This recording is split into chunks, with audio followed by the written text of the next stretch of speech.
Combining the best of daily fantasy and survivor pools, Stat Hero is the next chapter in fantasy sports. No more competing with the sharks or experts ever, because your only competition is Stat Hero itself. The face of DFS has changed. Finally, a game designed for the rest of us. Hey, what's going on? Jeff Ratcliffe here. Week 14 is upon us. That means the fantasy football playoffs have likely started for you this week. If not, it's next week. Some leagues, of course, going in week 15, but still, it's a pivotal time to pick up these players to make sure you have enough ammunition for the stretch run so you can hopefully take your league down. So, of course, like every week, we got you covered here with 4 recommendations to pick up the hottest waiver ads of the week. We'll start at the quarterback position, and surprise, surprise, it's Ryan Fitzpatrick as one of the top ads of the week. Hey, against the Eagles last week, he did what he was supposed to do. He put up big numbers in a favorable matchup. And of course, we have Devontae Parker surging in the midst of this breakout season. We have Mike Gesicki doing what he's doing, a reliable target at the tight end position. But it's really the schedule. Have you taken a look at the Miami Dolphins schedule for the stretch run? Look at this. In week 14, they face the Jets. Of course, we know you can throw on that secondary and revenge game there for Ryan Fitzpatrick. Then he gets the Giants secondary, which, hey, they've gotten carved up all season long. And then rounds things out in week 16 with the Bengals. That could be the best schedule of any quarterback for the fantasy playoffs.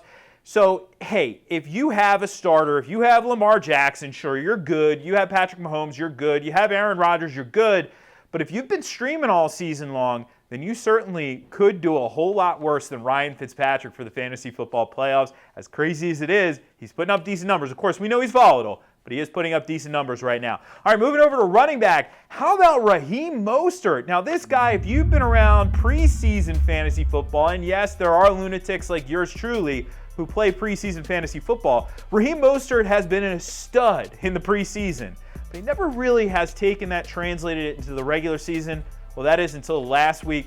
Mostert went completely off, blew right by Tevin Coleman, had the hot hand, ended up being the number 4 fantasy running back for the week, put up 146 rushing yards in the process, and just looked phenomenal. Now, of course, he's a great pickup, but we have to realize that there's some volatility here, right?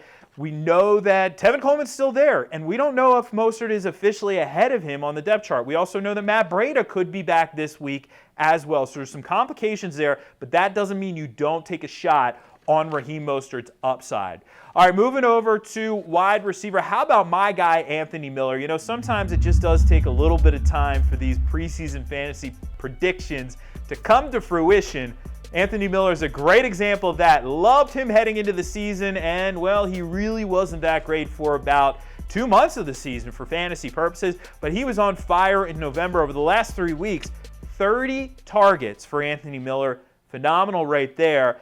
And when you think about it, it makes a lot of sense in that offense. It's not a pass-heavy offense, but really, they have no tight ends to throw the ball to. Taylor Gabriel really can't stay healthy, and there's nobody behind Gabriel who's going to threaten for targets. So it's really Allen Robinson and Anthony Miller. Anthony Miller, with his upside, a great option to grab down the stretch. Now, with these videos, typically I don't like to recommend the same player in back-to-back weeks, but I'm going to have to break that little rule of mine for tight end this week, because Jack Doyle, we mentioned him last week, and rightfully so. If he is still out there, though, he absolutely has to be owned. Doyle is not an elite run-after-catch tight end. He's not Travis Kelce or George Kittle or anything like that. But what he is, he's a guy who can get open, he can catch the football, and he can especially do damage in the red zone. And we saw that last week. 6 catches on 12 targets, goes up over 70 yards, scores the touchdown. He was the number 2 fantasy tight end for the week. At a position like tight end that has been absolutely brutal all season long, if you need help, you need a little firepower for the fantasy football playoffs, Doyle's going to continue to see targets now that Eric Ebron is out of the mix, not to mention the fact he has a phenomenal matchup this week. Now, of course, maybe these guys are already owned in your league. That's fine. You know we have you covered. Every Tuesday we release my waiver wire recommendations. We have over 40 recommendations every single week. So even if you're in those deep leagues, you're in 2 quarterback leagues, we got you covered. We have that. We have rankings. We have projections. We have gambling information. We have just plain football stats, mock drafts for the NFL already, all of that, plus those waiver recommendations, including 4 defenses you can stream for Week 14. All of that, of course, is over at PFF.com.